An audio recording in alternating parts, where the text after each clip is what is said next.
নমস্কার সকলকে। আমাদের এই রান্নার চ্যানেলে আপনাদের সকলকে স্বাগতম। আজকে একটা নতুন রেসিপি নিয়ে এসেছি আমাদের এই চ্যানেলে, আর সেটি হলো আলু বেগুন টমেটো দিয়ে ময়া মাছের চচ্চড়ি। চলুন দেখে নিই স্টেপ বাই স্টেপ আজকের রান্নাটা আমরা কিভাবে করছি।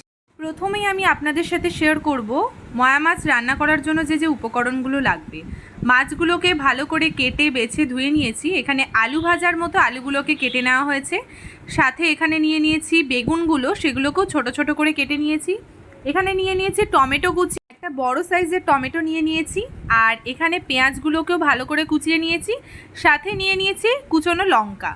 আমরা কিন্তু ঝাল যেহেতু বেশি খাই, তাই জন্য আমরা বেশ অনেক কটাই লঙ্কা নিয়ে নিয়েছি। আপনারা আপনাদের স্বাদ মতো নিয়ে নিতে পারেন। চলুন এবার রান্নাটা শুরু করা যাক।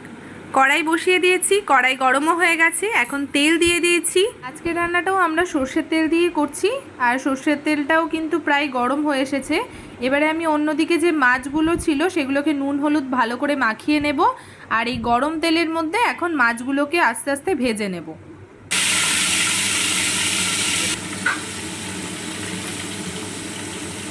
এখন দেখতেই পাচ্ছেন মাছগুলো কিন্তু প্রায় ভাজা হয়ে এসেছে। এবার ওলট পালট করে দুই পিঠই ভেজে নেব যাতে কোনো কাঁচা না থাকে। আর তারপর সমস্ত মাছগুলো ভেজে নেওয়ার পর আমি এখন একটা প্লেটের মধ্যে মাছগুলোকে তুলে নিচ্ছি।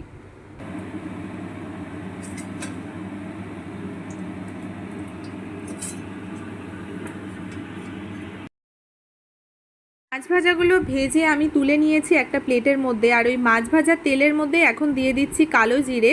কালো জিরেটাকে দেওয়ার পর কিছুটা নাড়াচাড়া করে নিয়ে আমি তার মধ্যে দিয়ে দেবো যে কোচানো যে লঙ্কাগুলো আগে থেকে আমি করে রেখেছিলাম, আর তারপর আমি আলুগুলোও দিয়ে দেবো।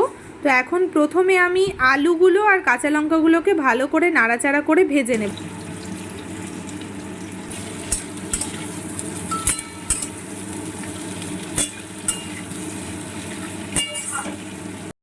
দেখতে পাচ্ছেন আলুগুলো কিন্তু প্রায় লাল লাল করে ভাজা হয়ে এসেছে, তাই জন্য আমি এখন পেঁয়াজ কুচিগুলোও দিয়ে দিচ্ছি।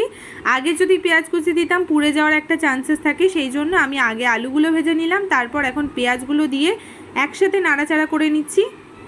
পেঁয়াজটা দিয়ে একটু নাড়াচাড়া করে নেওয়ার পর আমি যে বেগুনগুলো আগে থেকে কুচিয়ে রেখেছিলাম সেই বেগুনগুলোকেও এখানে ছোট ছোট পিস করে রেখেছিলাম, সেই বেগুনগুলো এখানে দিয়ে দিচ্ছি। আর এরপর আমি যে টমেটো কুচিগুলো রেখেছিলাম সেগুলোও দিয়ে দিলাম। সমস্ত সবজিগুলোকে একসাথে নাড়াচাড়া করে নেব। এখন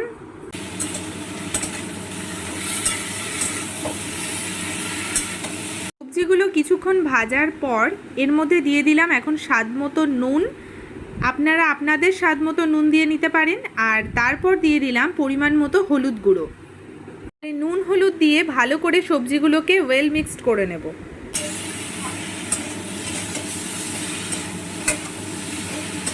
এখন দেখতে পাচ্ছেন আলু বেগুন এগুলো কিন্তু প্রায় রেডি হয়ে এসেছে। আগে থেকে ভেজে রাখা মাছগুলো এখন আমি এই সবজিগুলোর মধ্যে দিয়ে দিলাম। এখন ভালো করে নাড়াচাড়া করে নেব আরেকবার।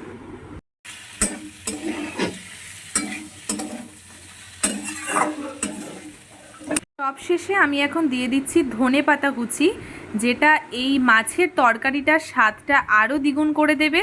আপনারা এটা চাইলে স্কিপ করতে পারেন, কিন্তু এটা দিয়ে একবার ট্রাই করতে পারেন, আশা করি আপনাদেরও ভালো লাগবে।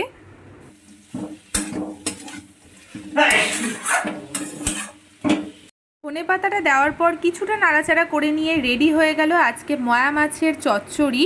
এখন এটা সুন্দর করে সার্ভ করে নিন। আর গরম ভাতের সাথে এটা যে কি টেস্টি লাগবে সেটা তো বলবার নয়। অবশ্যই আপনারা বাড়িতে রান্না করুন, তারপর আমার কমেন্ট বক্সে জানাবেন যে আপনাদের এই রেসিপিটা কেমন লাগলো। আর আমার ভিডিওটা আপনাদের কেমন লাগলো সেটাও আমাকে কমেন্ট করে জানাবেন। ভালো লেগে থাকলে লাইক শেয়ার করে দেবেন। আর যারা এখন অবধি চ্যানেলটাকে সাবস্ক্রাইব করেননি তারা অবশ্যই চ্যানেলটাকে সাবস্ক্রাইব করে দেবেন। খুব শীঘ্রই নতুন একটা রান্নার ভিডিও নিয়ে আসছি। সবাই ভালো থাকবেন, সাবধানে থাকবেন, সুস্থ থাকবেন। ধন্যবাদ।